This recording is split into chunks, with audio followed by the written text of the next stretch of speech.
Taking on a new landscape project can feel a bit overwhelming and maybe a bit of a gamble. Today's episode, we're talking about all the things that you should consider before starting a landscape project.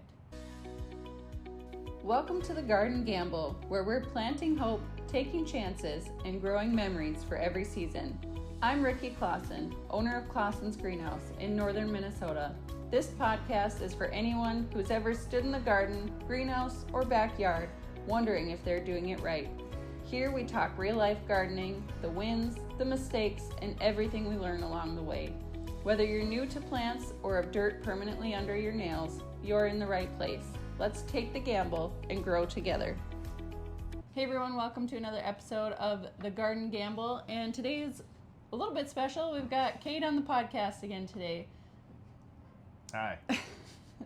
So we kind of caught him on a stretch of gloomy weather, so I was able to sneak him onto the podcast real quick to talk about landscaping, because they've been really busy with landscape projects. Now that the weather is shaped up, it's officially landscape season, and it's been pretty nonstop, so we figured now would be a good time to do a podcast episode about it. If you were considering doing a landscape project in the near future, some things that you could consider, and we pulled in the expert for it. So here we go. So first, before we really get started, do you mind just telling them a little bit about what you guys do, and we'll kind of recap at the end of the episode about how to get a hold of you and whatnot. But today we are going to break down this list. It's the process that we go through in meeting with clients for landscape projects. And if you're doing a DIY approach, these points that we talk about today too are going to be a great starting point for your project. But yes, can you just talk about what our landscape division here at Klasen's Greenhouse covers and what you guys do? Sure. So our landscape division here at Klasen's covers anything from people coming in just looking for kind of a plant design, or us to come out and really go through like a step-by-step plan with them, all the way to a full backyard makeover with paper patios, water features, plants. Basically, kind of you name it, we do it. We like doing everything ourselves, and kind of we get that final touch on everything. So we like to keep our quality high, and that's kind of the name of our game. And we know the plants really well, so that's really what we've been focused on a lot. But we're kind of branching out into do more hardscape stuff, and then kind of full backyard remodels. So. Yeah, I was just gonna say too, just what makes our landscape division a little bit more special compared to any other landscape company, why people should go with us. And you kind of touched on it a little bit.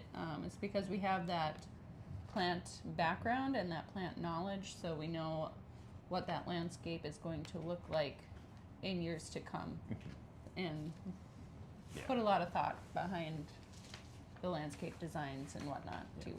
So Even just from having an interest point, not just for 2 weeks out of the year, or even one interest point. When we're putting plants into a project, we're making sure that those bloom times are all season long. So you're not just looking at something and it all blooms in the 2 weeks of the spring and then it's just green for the rest of the year. Like, that's our goal, is to have interest the whole season. And that's that kind of stuff, the plant care, the sizing, just the spacing, that kind of stuff that most landscapers don't know, but they know more of the hardscape stuff and that. And we're learning on that end, but we bring a lot of knowledge on the plant end and design end. So. Yeah, for sure. All right, so we're gonna kind of dive into our list here of things that you should consider before doing a landscape project.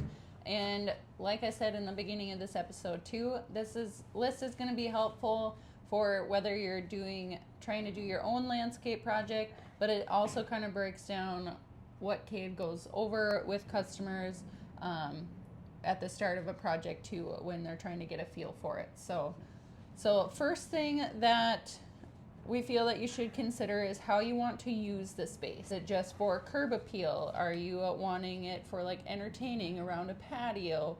Are you going to have kids playing around that area? Is it more of a cottage garden style feel? So how you want to use the space is going to be probably one of the first questions that we ask during consultations, is what your end goal is, how you want it to feel when you're done, and how you're going to use it going forward. The next thing that you should consider at the beginning of your project is, what is your realistic budget for a landscape? So you've got a few things to consider when considering a budget before starting. Plants, are you going to do hardscaping, irrigation, mulch, labor, and future maintenance? Is there anything else that you'd want people to consider when trying to come up with a realistic budget? It's kind of a big one, some people are going the lending route or taking a loan for a project like this, and for some people it's a really large investment into their home where they're adding usable space, like with a patio and a fireplace. It's basically like adding a secondary living room at that point that they're using many nights a week in the summer. So it can really, really vary, all the way from $500, I want a tree ring, to, hey, I want a $60,000 makeover in my backyard. So you really kind of got to have that end goal in mind when we're having that conversation. And really, it's not everyone's going to know what stuff costs, and that's what we're there for, is to help educate. But that's, it's to kind of be realistic, I guess, to set a goal and an expectation. And yeah, and like Kade said too, we are here to educate. We know the back end of it, so you kind of can let us know what your budget is, and we can try to keep that in mind when pricing things. Even with like the brides that I meet with too, you've got your budget and you've got your vision, and we're gonna try to meet somewhere like in the middle and try to get the best out of that whole situation. So, all right, now we're gonna move on to choosing plants for your landscape. And we've kind of touched on this just a little bit already, and a few things you might have heard in previous episodes here on the Garden Gamble, but you're going to want to consider your soil. Is there going to be some soil amendments that need to be done? Sun exposure, that's really going to help narrow down what plants we pick out. Drainage, wind, deer and wildlife presence, and then considering your hardness zone.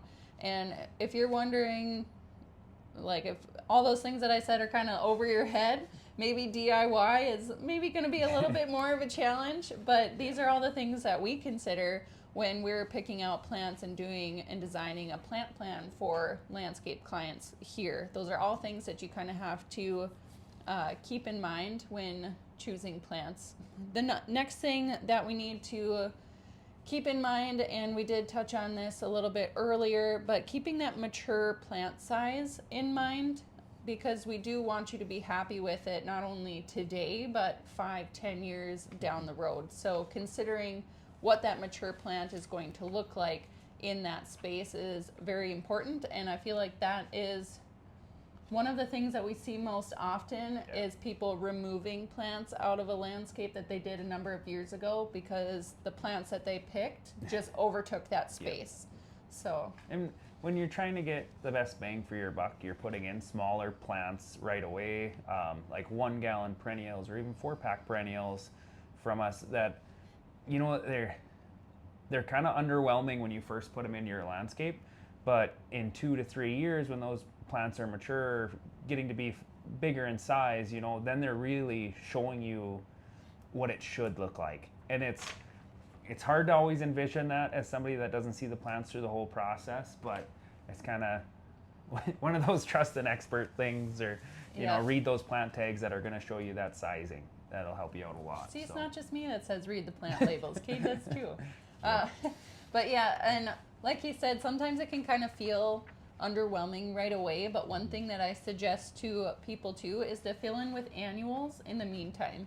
So you've got your perennials, the ones that come back every year are going to be like your main focal points in your landscape project, and eventually those will all fill out to what that vision really looks like. But in the couple years in between, you can take annuals and kind of plunk them in to fill those gaps in your landscape if you'd like. And you can do that a number of different ways depending on the project that you're doing. You can either put those directly in the ground amongst your landscape, or you can even just take simple planters and containers that you can just set on your rocks or whatever to kind of fill and give that space some color in the meantime. We see that a lot with shrubs in the first 2 years, where they're kind of filling in those gaps between the shrubs with pots on like rock landscapes, and and then after about year 3, now they got to find a different home for their pots that summer. So it's kind of just the way it goes. And the last thing to consider when choosing plants is that year-round interest. And that's where, if you're considering not doing the landscape yourself and hoping to hire out this project, this is where we find that it's beneficial to hire someone like us, because that year-round interest, we know which plants are going to bloom when throughout the summer, so we can give you spring, summer, fall, and winter color and interest throughout that entire year. So like Kade mentioned at the beginning of the episode, so you're not just getting color for 2 weeks in the spring and then that's nothing throughout the rest of the season. So keeping that in mind and choosing the right plants. If you are doing DIY too, you can always stop out at the greenhouse and we'll kind of point you in the right direction to kind of help guide you that way as well. So the next thing to consider when doing a landscape project is some structure considerations. How are people going to move through this space? Are you going to need some pathways, some access points? Sometimes we've done like just little steppers even up to like your spigot, like next to your house. Yeah, or utilities where your plugins are, stuff like that. Anywhere where you may have to access that point, maybe a couple times, multiple times a year, where it just makes it easier on you, where you're not walking on rocks, you're not walking on mulch and dragging it all over. Just put those, we like using natural flagstone steppers. They're really pretty. They're all different shape and size. I mean, they end up being really nice looking. But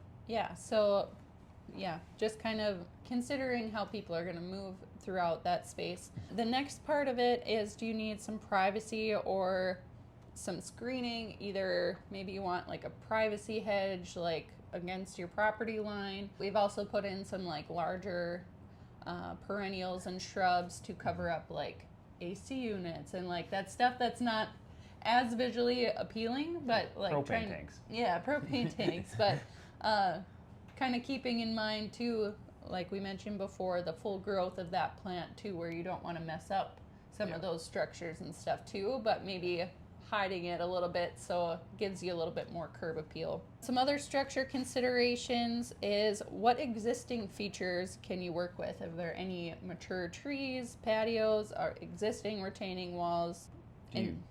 One of those things I'd say is, do you have a slope to your backyard? If you're looking for like a water feature or something like that, if you can play that slope, it saves you a lot of money on fill or in other material. So there's times where kind of certain backyards or certain areas just lend themselves really well to specific projects or ideas. So yeah, definitely, where we can come in and take a look at your property and choose different areas and work with it as best that we can, because sometimes there is existing features there that are worth keeping, like a nice mature tree, like that kind of stuff takes time to grow. So if we don't have to remove it, great. Or just kind of depends on what your long-term goal and vision is for that space. For sure. And then, do you have a focal point? So when doing landscape designs and like picking out and choosing plants too, we often go with like large, medium, and small and do like clusters and groupings of those. But the structure, we like to add some larger plants as like our main focal structures and kind of work around that. And that's going to be like your focal point of your garden or your landscape. So like Kade mentioned too, maybe that's focal point is going to be a water feature, maybe not even a plant. Maybe that's something that you want, and we just kind of work around whatever focal point you choose to have. Maybe it's a fireplace wrapped with a seating wall, something like that. It can be really anything that you want it to be for your use case scenario, but it's always good to kind of have that idea in mind right away, so you kind of know, hey, this is really what I want to be beautiful, and then we'll work off of that. So yeah. Exactly. The next thing that you need to consider are maintenance considerations. And I'm going to kind of let Kade take over this one, because he does quite a bit of maintenance plans for customers and whatnot. But before you even start your project, always call before you dig. Have you checked for underground utilities? If you're digging holes for new plants and retaining walls or anything, always call to make sure that you've got all of those utilities marked before you start a project. And go ahead. And the more you avoid utilities, the better, because if they have to be serviced at all and you have something over top of it, you may also have to have service for your landscaping. So it's kind of nice to avoid it whenever you can. Obviously, there's times where it's just impossible to avoid, and we end up putting patios over top of the electrical coming in the house. And most of the time, that'll never have to be serviced, but you just never know in the long run. And then the next thing is, how much maintenance are you willing to do? And this kind of helps direct us to in different things that we choose throughout the project. Like for plants, low maintenance. Are you okay with doing a little bit of deadheading and pruning? Do you want to like plant it, forget about it, not touch it at all? Like, so those are some things that you have to consider too, is how much maintenance that you're willing to do, and being honest with yourself. Like us too, like we're parents, we're in a very busy season of life. And that's something to consider. Like, are you even going to have time to go out there and have some maintenance? And so it's kind of one of those things where that decides a lot of choices. So if you're thinking, oh, I'm going to put these big lilac bushes in, or I'm going to put these arborvitaes in, but I want them trimmed and I want them shaped all the time. Okay, well, you got to remember that trimming and shaping takes time to do, and it also has residue, so your plant residue. So you have to take that plant's clippings and trimmings and all that stuff off, off the property. Yeah, off the property, and it takes time. So it's sometimes that's good to hire out, and sometimes you want to do that yourself, and that's fine. But it's just something to think about in the long run. Of, hey, when these trees get 3-4 years down the road and I got to start trimming and shaping some stuff, is that something I'm capable of doing? So yep. And some people love that. It's therapeutic for them. So maybe that's something that you really enjoy doing, is just kind of tinkering around and puttering in your garden and with your landscape. And it's just being honest with yourself and what you can do for maintenance. So the next thing to consider is, do you have an irrigation plan? It does take water. I mean, you got to water your plants in order for them to be successful. So I'll let you kind of touch on the irrigation side of it. But so we have a couple different options. A lot of times, like when we're putting projects in, we're kind of watering them and taking care of them until we leave. And then before we leave, we'll have a meeting with the customer and talk about how to water and all that stuff. But preemptively, before that, a lot of times, especially on commercial sites, we actually communicate with the customer, like, do you have a person set up to water this every day? Or, to water it every other day and another person to water it every other day, or a plan for irrigation. And if you don't, maybe an irrigation kit or system is something we should go to. So we did a couple projects where we do all the plantings and stuff, and then we actually put an irrigation system in at the same time. And then we can either teach the customer how to use that irrigation system and the timers and stuff that run it, or we do the maintenance on it and we check up on it once in a while, and then we also blow it out in the fall and store it in the fall, and then reassemble it back in the spring. So we do a couple different options, but for the average homeowner, they're watering themselves, and they just got to know and have that communication of how much to water and when to water and all that. So, and I would say that's especially important in the first year or two, just to get, especially with those perennials, get them well established, because there are many perennials that once established are fairly drought tolerant for the most part, but when they're so small, they need all that extra water until that root system can get really well established, especially if you're going the route of more bang for your buck and going with some smaller potted perennials. That care just needs to be a little bit more when you're first starting out. And then kind of touching on along those same lines is, who's going to maintain the landscape long term? Where I know Kade, when he meets with customers, he does offer some of those spring and fall maintenance plans where we're just checking in a couple times a year, doing some of that pruning and shaping, cleaning things up. And it really helps us too, we're on site, we see the plants, so if there's something a customer wants replaced, or if they want to change something out, it's really easy for us. We're already on the schedule, so it it makes everything a little cheaper for them on that end, but it's also, it takes that big push of maintenance in the spring of those weeds. That first weed flush is always the worst. So it gets rid of that for them, and then in the fall is normally your big trimming time, and it gets rid of that for them. So there's still some maintenance throughout the summer for them, but it really gets rid of the big push in the spring and the fall. So Yeah. we have a lot of customers that really appreciate that service. So Yep.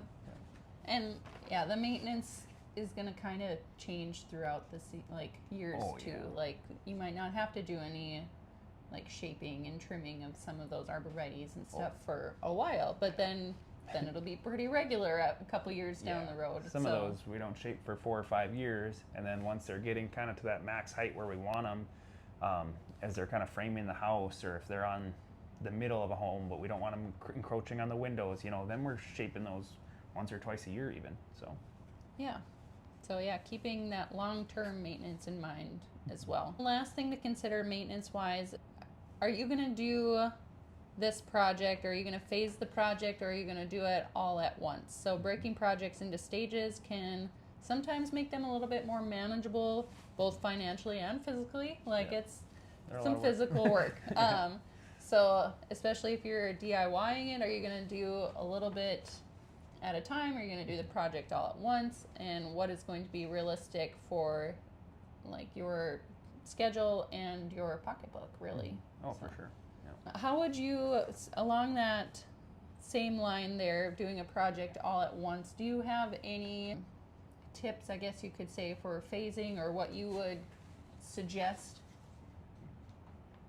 What do you mean? Would you suggest just trying to get it done all at once, or where would you start a project if you were doing it in phases? If I was doing it in phases, obviously the planning phase is always first. So you want to have a full plan. Even if you're going to break it up over a couple years, you want to have that big picture in mind. And it's going to change. There's no doubt. There's projects that we plan in a week and we put them in the next week and they change. So it's just part of the process. But just to have something to start with is the best. And then going forward from there, it's kind of up to your pocketbook, timeline, physicality, all that, to whether you can do it all in one shot or not.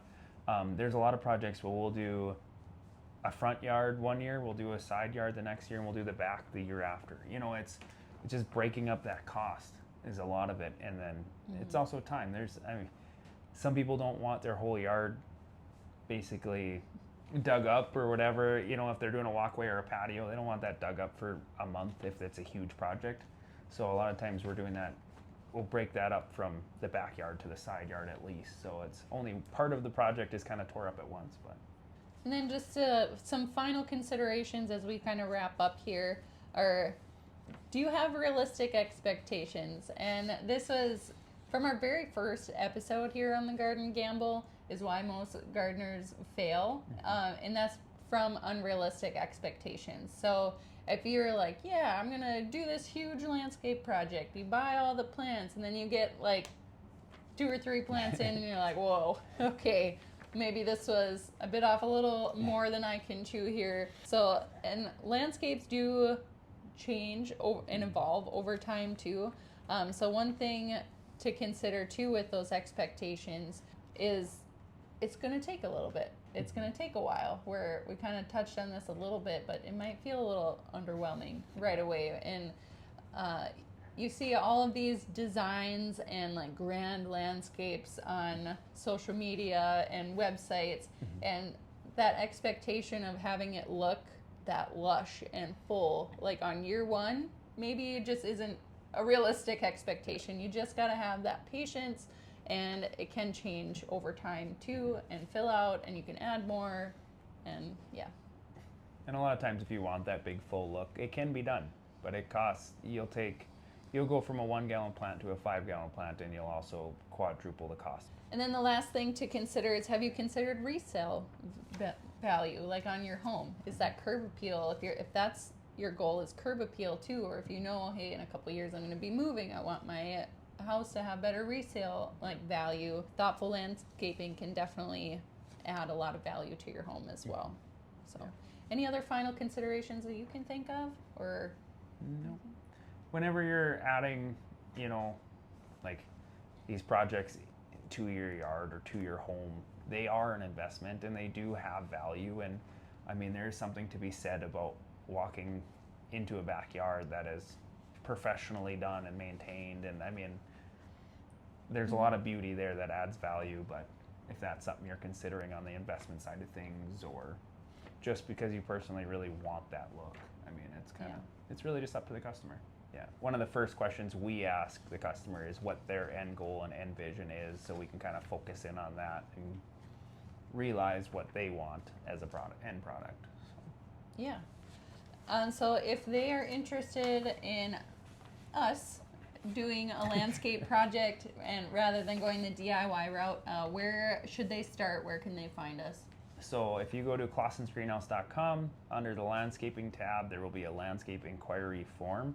If you fill that form out, that'll give me a little information about your project and how to reach you. It'll come right to my email, and then from there, I can reach out and set a time to have a consultation or meet with you about your project. And then I can meet with you in person, on site, and we can really go through in detail what you want as an end product and what you envision your yard to look like.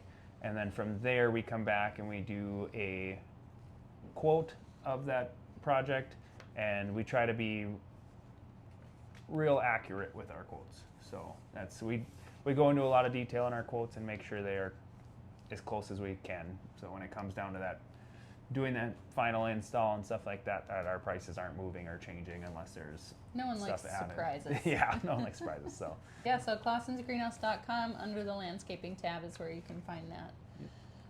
And then to close out, one of the biggest mistakes that people make is rushing into a landscape project without a plan. And a little time spent asking the right questions up front can save a lot of money, reduce some of that maintenance, and overall take that gamble out of gardening. So thank you, Kade, for being on the podcast today and taking time out of your busy schedule.